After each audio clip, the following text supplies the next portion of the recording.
Ok, coucou les gars, aujourd'hui 3 idées de cadres stylés pour vos dessins. Et pour ce premier cadre justement, vous allez partir sur une ambiance très fond marin, mystérieuse et assez sombre, puisqu'on va prendre des bulles comme ça qu'on va faire et on va faire le tour. Donc c'est ce pinceau là que vous utilisez.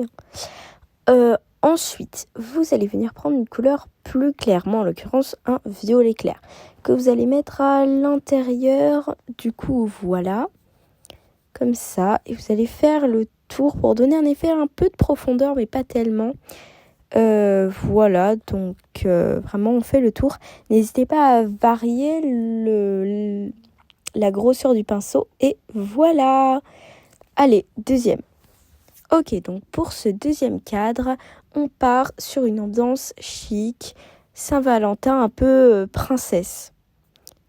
Donc vous allez commencer à faire le tour, comme ça, en symétrie, ça marche bien. Et ensuite, vous allez venir prendre un rose plus clair. Après, tout dépend encore une fois de la couleur que vous souhaitez.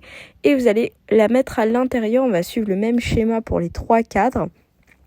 Voilà, donc ce que ça donne pour le moment. Ensuite, vous allez prendre une troisième couleur, voilà, que vous allez mettre, encore une fois. Le but, c'est qu'il y ait un max de couleurs et que ce soit assez joli, que ce soit pas tout plat, tout vide. Donc c'est ce pinceau que vous utiliserez pour cette création. Donc voilà, pour le moment, ça fait comme une forme de cœur un peu, vous remarquez. Ensuite, vous allez prendre les paillettes ou tout ce que vous voulez, en rose, en blanc, et vous allez soit ne pas appuyer fort avec votre Apple Pencil ou votre doigt, soit sinon vous pouvez baisser l'opacité aussi, ça va mettre des toutes petites paillettes, ça va être très joli et rajouter un peu de texture au dessin. Je trouve ça trop beau moi perso. Ok, troisième illustration. Donc pour ce cadre-là, on part sur une ambiance naturelle et vous allez commencer par faire comme d'habitude le contour avec cette fois-ci un pinceau feuille dans un vert foncé. Vous êtes d'accord que là, il n'y a pas beaucoup de contraste, c'est tout plat, tout moche. C'est pour ça qu'on va venir prendre un vert plus clair qu'on va venir mettre à l'intérieur comme toutes les autres fois. Voilà, on suit à peu près le même schéma, c'est des cadres faciles. Donc voilà, une fois que vous avez fait le tour, vous reprenez une troisième couleur qui se rapproche de votre première et vous allez mettre par-dessus le vert pour le couvrir un peu, histoire que ce soit un peu moins moche.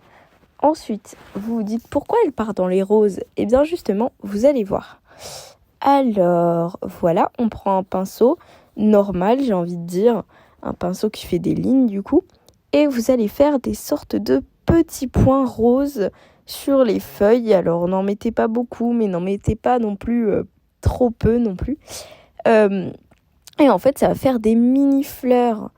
C'est des fleurs assez rapides à faire, mais ça rajoute un joli petit truc au dessin, de la texture et tout ce qu'on aime quoi. Donc maintenant, on reprend voilà, notre pinceau, c'est celui-là. Et on va venir reprendre du coup du vert, prendre une couleur foncée encore une fois, augmenter la taille et baisser l'opacité. Et là, vous allez faire des grandes feuilles par-dessus les premières. Et regardez, on voit toujours nos petites fleurs, ça se marie hyper bien avec le fond. Bref, qu'est-ce que vous pensez de ces cadres ? Allez, à plus, bye bye.